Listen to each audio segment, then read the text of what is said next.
What's going on, everybody? Welcome back to another episode of LabCast. In today's episode, we're going to be talking about Pokemon in 2021. As always, I'm Vinny in the lab, and I'm joined by Rynot916 on YouTube and Rynot926 on Twitch. So with a new year, we can expect a lot of new stuff with Pokemon, especially that next year is an anniversary year. But basically, what we're doing in this episode is we're just going to talk about what we expect to see based on trends in the past and just our hopes, I guess, as well. So first thing, the one big thing that was kind of up in the air, but now we know is the TCG set. They always do like an anniversary thing, but we know that that's going to be Shining Fates. So that's pretty cool that we know that that's going to happen. But I do expect that we're going to see a lot of Shining Fates throughout all of next year, and not just a single release, kind of like what they did with Generations. Do you think that they're going to do that as well, or? Um, it's hard to say because there's been so many different Hidden Fates products, or sorry, Shining Fates, similar names. Yeah. Just they could have come up with something a little more creative, but Yeah. anyways, I because they've already shown off so many different products for Shining Fates. Like we've seen like two big collection boxes. Like there's one with Dragapult and there's one with another Pokemon. There's like three different tins. Like there's the Cramorant, the Eldegoss, and something else. There's the Elite Trainer box, of course, and there's a whole bunch of other things. There's even the mini tins, which is like this Yeah. is the first time they've done mini tins with a special set like this. So there's they they've revealed so much, so many of the products already that I don't necessarily think it's going to be like a full staggered release like they did with Generations. I think it's going to be a little bit more staggered, closely, like a little bit closer to how they did Champions Path. Okay. Where like it was like over a few months they released some different products, but not spread out over the entire year. But that could change. They could just decide to drop like the tins 1 month, and then like 2 months later drop the ETB, and then 2 months later drop the bigger collection boxes. So it'll be interesting to see how they do all this.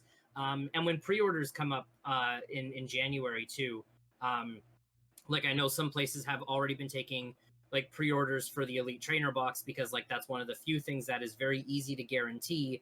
But when it comes to like other things like the tins and whatnot, like it'll be really interesting to see when we can get pre-orders for certain products, like if everything can get pre-ordered right at the beginning, or if it's like in January you can only pre-order the tins and then we got to wait another month or two before we can pre-order some other things.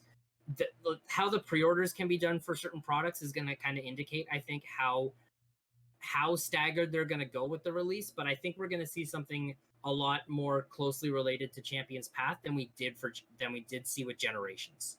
Yeah, I tend to agree because we're not seeing them do something similar like with Generations. For anyone who doesn't remember, they did releases based on mythical Pokemon, and they did like one for each month essentially.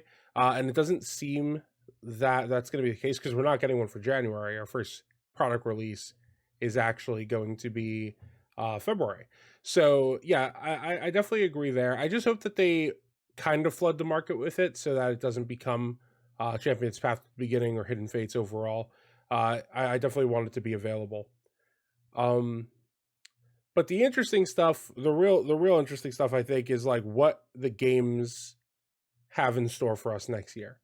And on for one, I think that we are going to get a release next year. We generally get something every year. This year, obviously, we got the 2 DLCs, and that was in place of, I guess, like another game that we would have gotten in the past. We got stuff like Ultra Sun and Moon as a sequel to Sun and Moon, or Black and White 2 as a sequel to Black and White, or even Oras to X and Y. So what are you expecting for games for the year?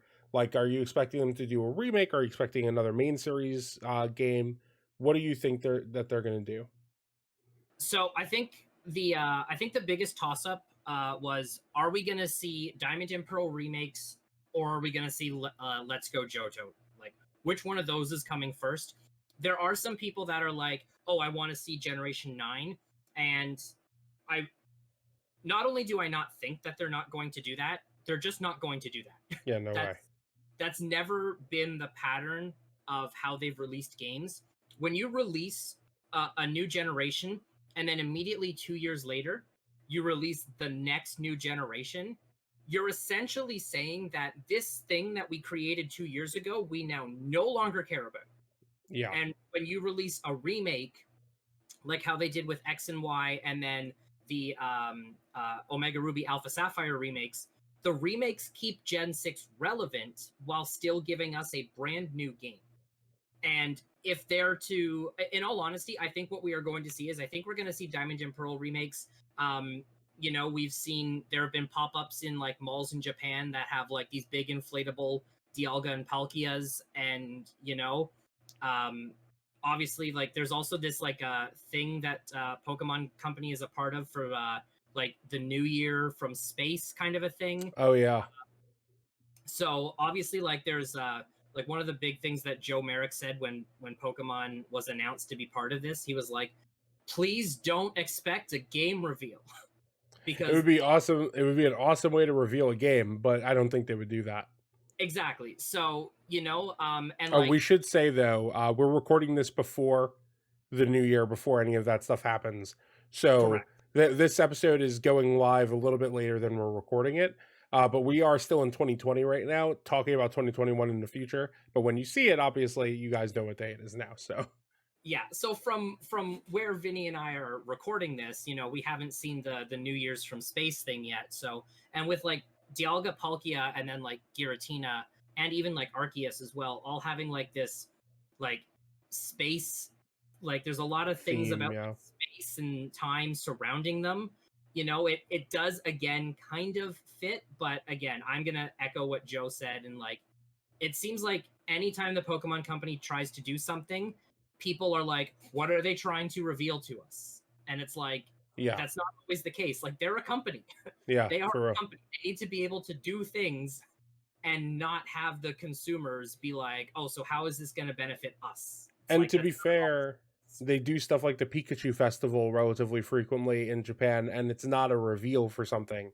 They just like to celebrate their brand and make people aware of the brand. So it's not always like that. Yeah, so there's a pattern for how they release main series games, and essentially, really boiled down, it's every 3 years, and it's from that. I believe that it started from the Japanese release of Diamond and Pearl. I think might be no, not Diamond and Pearl. I'm sorry, of Black and White, because Black and White was released in 2010 in Japan, and then 2013 was X and Y, 2016 was Sun and Moon, 2019 was Sword and Shield. So we can expect a new series game in 2022 if they don't change that model now that they do DLCs as well. And it's possible that they do that, but I think that they'll stay to the 3-year model. I think 2021 we're going to see new Snap, which is not really related to the main games, but I think that's pretty guaranteed. And then I think that we're going to see either Let's Go 2 or Gen 4 remakes. I am leaning more towards Gen 4 remakes these days, specifically because they have been giving those little hints, like the inflatable Dialga Palkia, like Rynot just said. There's also a couple of promos of Chimchar and the other Gen 4 starters that are coming out next year for the TCG, which is more significant than it seems. Like that yeah. is something that they don't just do willy-nilly. They don't really like just throw away promos like that.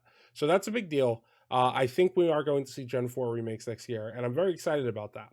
The big question here that I have, and what I wonder now that they do this DLC model, um, are we going to see any type of content in April? Now, I don't think that they're going to do a full third DLC. I'm not somebody who thinks that. But are we going to see something? And I think that might be possible. I think they could do an expansion on DAs, where just like they add like some more stuff, add a little bit more Pokemon, maybe do like a mythical event or something. This is more me hoping than me really expecting. But it would be nice because otherwise we're going to have a relatively dry year leading up to a November release because I mean Crown Tundra wasn't a full released game, so it only really lasts so long as far as keeping us interested in the franchise. And we are beginning to see a little less of a turnout on like Twitch streams as a whole. Like you're going down from like 5-7K to like maybe 3,000 to 6,000 at like prime times, which is good. It's still better than Pokemon normally had, but it's definitely lower. So I'm wondering just if they're going to give us something besides new snap to like fill the year with. I don't necessarily think so, but because it's an anniversary year, maybe we can get ported games onto the Switch. Gen 3 games onto the Switch would be very exciting. Yeah, we even saw that in the 20th anniversary year. Like they ported Red, Blue, and then eventually Yellow a little bit later, Yeah. up to the 3DS. And they even, I mean, like Vinny and I are just coming off of a multi live stream, but I just showed this off on stream. Like they even gave us, like special edition DS systems for the 20-year anniversary. So there's lots of other things that they can do that don't have to be a main series game.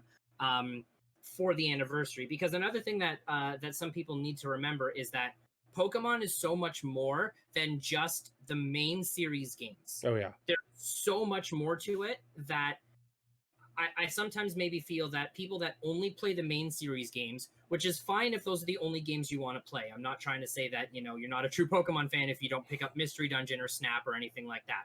If you only want to play the main series games, that is completely fine. But because there is so much more to the Pokemon brand than just the main series games, they can't always be devoting all of their attention to the main series games.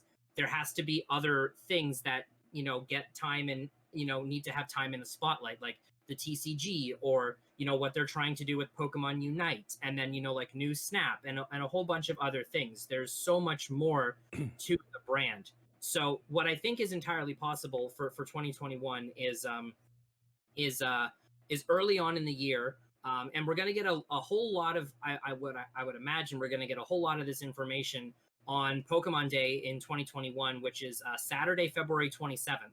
Um, so we should be able to be getting a lot more information on or around that date, that is going to give us some sort of indication as to generally how the year is going to be structured.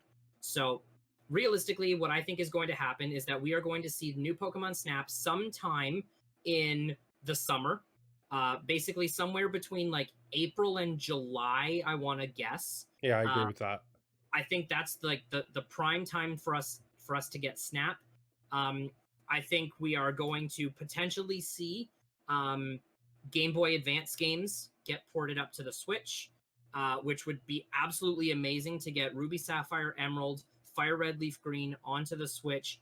There's so many different events that they can hard code into the game, just like they did with Virtual Console Crystal. They hard coded the Celebi event right into VC Crystal. So like they can hard code the Deoxys event right into Fire Red Leaf Green. That would be absolutely amazing. They could hard code Faraway Island just right. Well, it's already in Emerald, but they could hard code the ticket and the event into VC Emerald so that you can just go to Faraway Island and soft reset from Mew, which saves you Please. from having to break the game and do this nasty teleport, which I had to do. Um, but like there's so many other things that they can do throughout the year leading up to a main series game in November 2021, which again I feel is going to be Diamond and Pearl remakes.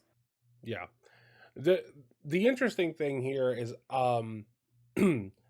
not only can they not just focus on the main series games, there's no reason for them to, because a lot of people don't realize this, but that is not Pokemon's main earner. Not in any way. The two biggest earners for Pokemon are Pokemon Go and merchandise. And to think that's not significant is crazy, because of Pokemon Go is why we're seeing Pokemon Unite, is why we're seeing New Snap. It's why we're going to see more announcements this year. I can in 2021, I can almost guarantee of future partnerships with other brands where they are licensing the Pokemon, um, you know, uh, brand and making a different type of game with it. I think we're going to see a lot more of that. I hope that Pokemon isn't like too fast and loose with the way they do it. I hope that's not just everybody can make a Pokemon game, because then it's just going to get watered down and it's not going to be as interesting. But I think it's definitely something we're going to see more of. It's where money comes from. Uh, I mean, Pokemon Go makes more money than anything else Pokemon. That's just a fact, and it really worked itself as like a resurgence of Pokemon as well. And because Pokemon Go is so popular, you also saw a relatively popular Let's Go, which, brought even more people into the franchise. It made a lot of people buy Switches. Yep. So, all in all, it helps them to do these spin-offs. So I think that's my argument for not seeing a Gen 4 remake this year. But it does seem like the signs are pointing in the direction. So I'm hoping that we do get that this year. I know a lot of people really want it. It's maybe not on the top of my priority list, but just because of how badly people want it, that is what I am hoping for. But I do hope that we get a Let's Go 2 soon, because I really did enjoy Let's Go, but it absolutely needs Pro Controller support. Like, Yeah. point, just let us point and click with the Pro Controller. It's okay. Like, we don't need the whole experience of throwing the Pokeball. Yeah, and the other thing too is like I haven't actually played this yet. I will be actually like 3 hours from the point that we're recording this, but they added Pro Controller support to Super Mario Galaxy, Hmm. which I mean, obviously I know Game Freak is making the Pokemon games, and it's Nintendo doing Super Mario and whatnot. But like the tech is there for a game that was on the Wii, where there was a very heavy feature that you had to point your Wiimote at the screen and collect the stars. If they can add Pro Controller support to that, It's not complicated, like, from a yeah, programming it can definitely perspective. be done. It can definitely be done with the Let's Go games. Even like at an absolute worst, if you've got like a little crosshair on screen and you use like the thumbsticks on the Pro Controller to move the crosshair around to throw the ball. Like even if it's something like that, Yeah. it wouldn't be necessarily the best Pro Controller support, but like that still is Pro Controller support To because throw a ball, you could just flick a joystick. It's not like, it's not crazy. exactly, There's because lots like of ways.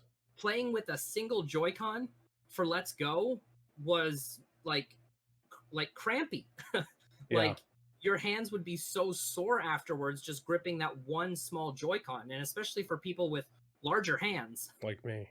Like yeah, it's an actual real thing. Like it does kind of limit how long you can be playing this game for. So Yeah. And I mean, then there's also, we have friends who are streamers who have physical disabilities and just cannot play Let's Go at all. And that is something to be thought about. Like, you want your audience to be as broad as possible. And if it's as simple as, like, oh yeah, let's let this controller work, then it just seems ridiculous to not, because you're opening it up to a lot of people in yeah, that way. accessibility in games just in general is getting more and more attention from a lot of companies than it ever has before. And I think that that's something that Game Freak needs to take seriously. Um, you're much better off making your game accessible to a wider variety of people, and making it accessible to any individuals that might have specific physical disabilities than having like, yeah, but look at this cool feature that you can do. Yeah, agreed. Like, And yeah, also, normally, going back to last week's episode, normally those features are such a gimmick that it does, like, it's not even like, it's cool. It's definitely cool that you can throw the Pokeball in Let's Go. But do I want that to be the only way I can catch things? No. yeah, Like, give me a toggle it gets old quick. so quick. Just give me a Yeah, toggle. Let me yeah, turn off the flick to throw. Press A, Pokeball goes towards circle. I have to time it with the circle. Make the circle go faster so it's still difficult to get excellent throws. Like, there's just, there's ways around it that make it so everyone can play, make it so that people don't hate it. And because a lot of people hated that about Let's Go. They were like, I just want my, like, damage and choose a Pokeball thing. And yeah, I mean, it's definitely something that I think they should work on. I'm really looking forward to seeing what they can come up with this year, because it's an anniversary year, so we can expect slightly bigger things this year, I would say. This is the year that we would get a virtual console uh, port for, like, the Gen 3 games. I don't expect virtual console DS games, by the way, because there is the issue of going from dual screen to single screen, which takes a lot more work than just porting in a game from a single screen to single screen system, because they would have yeah, to figure out an entire UI and remap and redesign, and it's not easy to do. It's a lot of resources that would go into that. yeah, and not only the simple fact of just going from a two screen system to a one screen system, but one of those two screens was touch. Yeah. And there was a lot of things that had that touch functionality that didn't require additional like button or like, you know, I need to be able to select this with the D-pad. You didn't have any of that because it was like just press here. Yeah, it's And reprogramming the entire bottom screen functionality. yeah, so it is a lot more work than just simply sticking them on the Switch and changing, you know, some of like the back end code so that it works on a different system. It's so much more complicated than that because of the two screens and one of them was a touch screen. So Yeah. much more difficult. So not saying that it can't be done. It's It just definitely that will could. they invest the time? Yeah, that's a thing that Game Freak has to decide is whether or not it's worth it for them to invest the time and resources into porting these games up to the Switch. Yeah. So we'll just have to see. Yeah, and that brings us about to the 20-minute point there. So I really hope you guys enjoyed this episode. Let us know what you think is going to be coming this year for Pokemon. I'm really interested to see what people are expecting, what people are hoping for. But yeah, let's hope that this is a great year for, you know, in all purposes, but especially for Pokemon. I hope that it really brings us some cool stuff, and can't wait to, you know, see what they're going to come up with. But thank you all so much for watching, and I will see you next time. Bye, everybody. Bye.